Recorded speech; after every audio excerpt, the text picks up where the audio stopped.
Hey you all, most so hi to fellow dressmakers. You're welcome to another interesting tutorial. My name is Confidence. In this video, I'll be showing you how to draft your basic block pattern, your full scale and half scale bodice in one video. So if you're interested in something like that, make sure you watch this video to the very end because this is beginners friendly. And without wasting much of your time, let's get to it. Hello, you don't even know my name, but I am happy you came by. So right here, I have my pattern paper, which is already flat on my table. I have my pattern master and the curve, the measuring tape, scissors, pencil, and eraser. And these are the measurements you'll be needing for your full scale or half scale bodice pattern. Now, what we'll do to get the width of this pattern is to divide our bust measurement by 2 plus extra 2. Now, I'm working with a bust of 35. What I'm going to do is to approximate that as 36 and divide that by 2, which would give me 18 inches plus extra 2, and that would be 20 inches. So 20 inches now will be the width of this pattern, and let me show you how to go about that. You're going to place your measuring tape like this, measure 20 inches, and then you're going to mark 10, which is the half of the 20 inches. Okay, so I'm going to mark 10 here, mark the other 10 there, which is the 20. I'm going to do the same thing to this down part and to this upper part, just to make sure I have enough to contain the length of my measurement.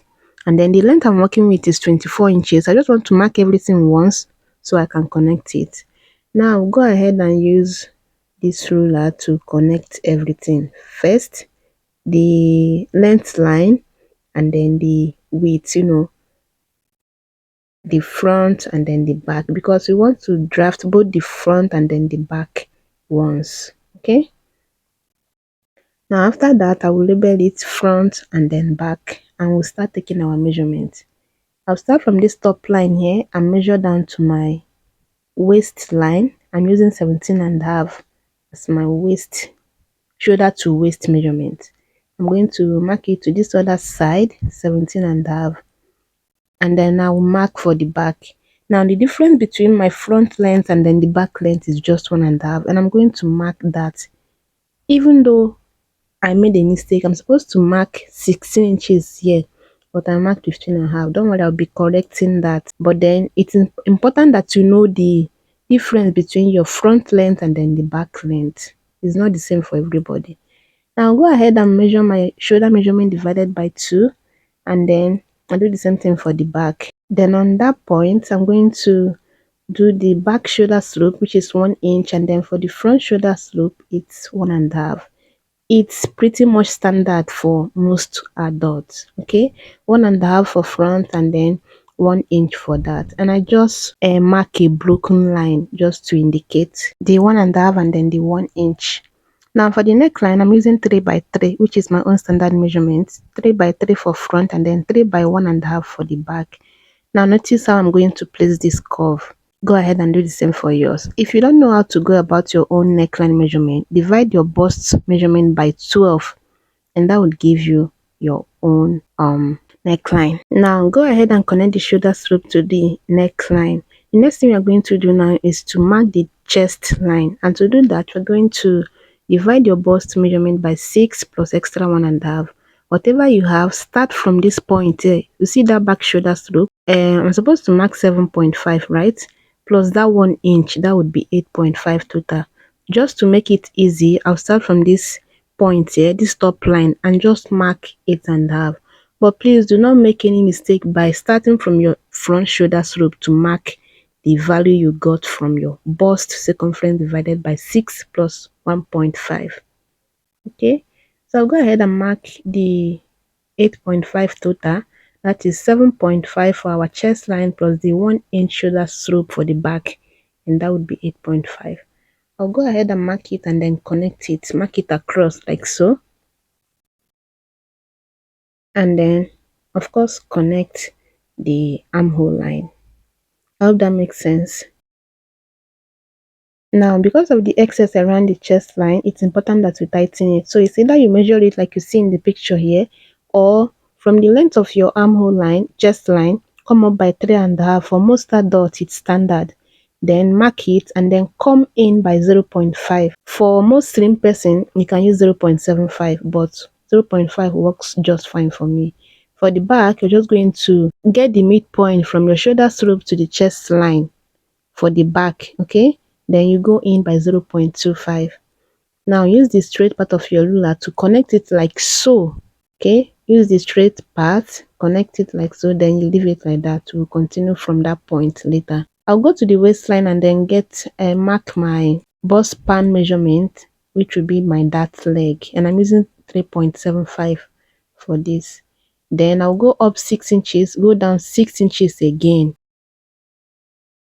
and then on that 6 inches I'll mark the 3.75 again and roll it out like so. And then what we are going to do now is to tighten the waistline. We are doing 75% tightening, meaning that I'm using 0.75. If you want to do 50%, that means you're doing half inch on both sides. And if you want to go all the way to 100% tightening, you are doing 1 inch on both sides. But for me, I just want to do 75%, which is 0.75 on both part of the dart line, okay?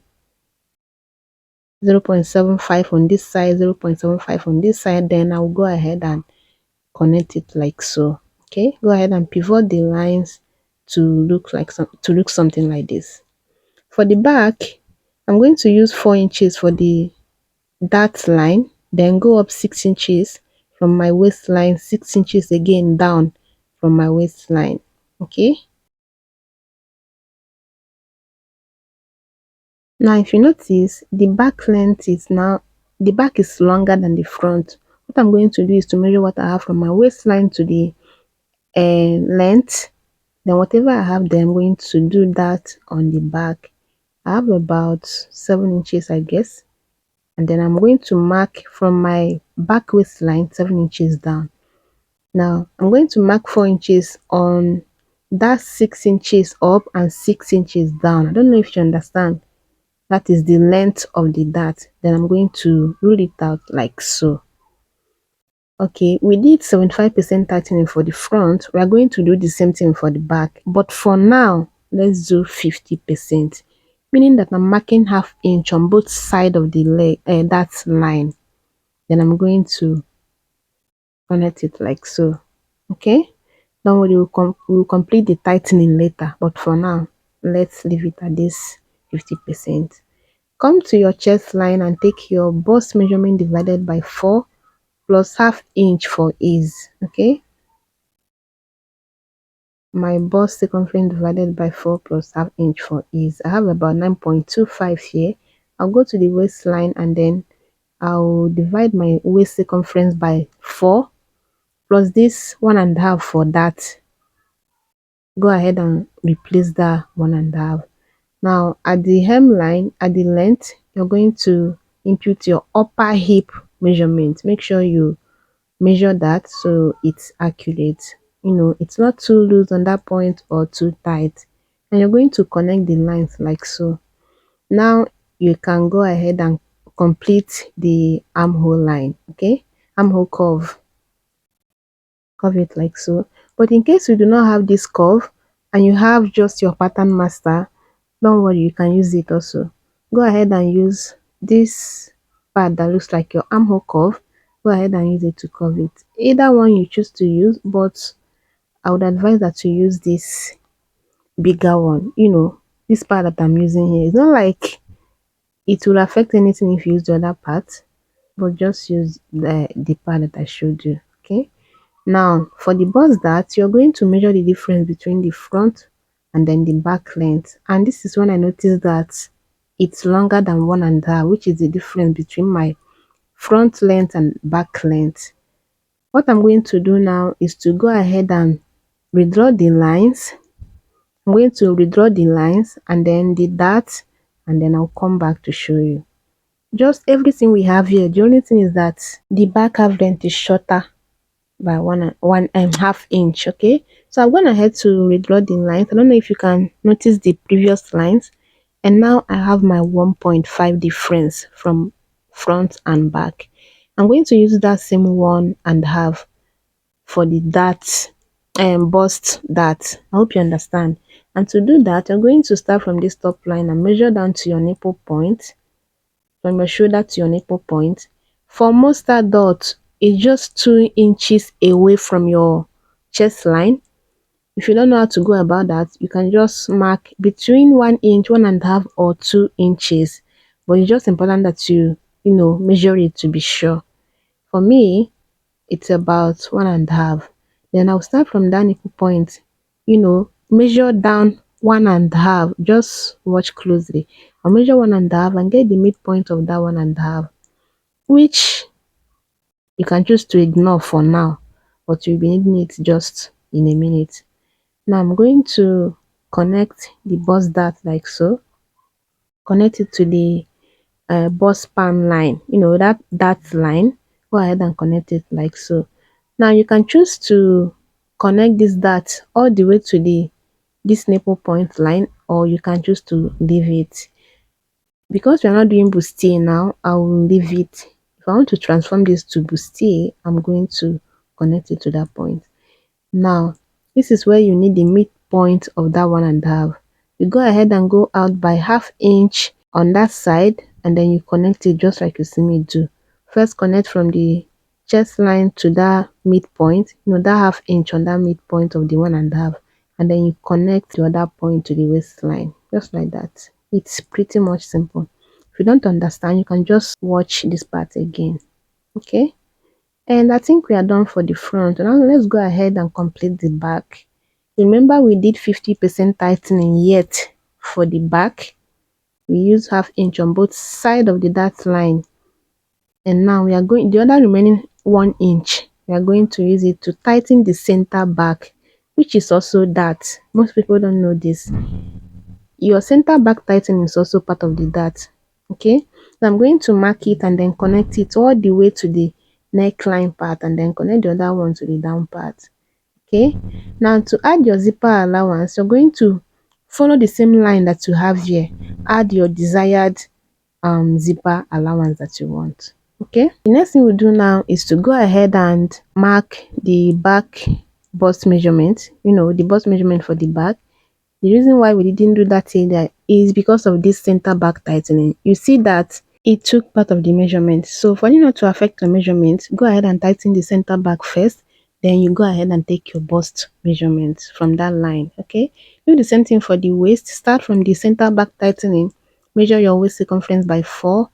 Remember to replace your dart intake of 1 inch. We use 1 inch for the back. Okay, now just like we did for the front, go ahead and measure your upper hip measurement on this hem part, and then you connect it like so. And you can go ahead and connect the armhole, curve the armhole like you see it here. And that's pretty much about this basic block.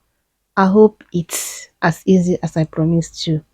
Now you go ahead and cut it, and if you want a half scale, just cut it from this waistline. It's pretty simple. Just cut it from that point, and with this pattern you can transform this to a jacket, a bustier, a seamless gown block. You can do so much with this basic block pattern. And while you want to cut, go ahead and slash it on the side, that side line, so you can close the bust dart, or you slash it from the shoulder to the nipple point, or you slash it open on this dart line so you can close your bust dart.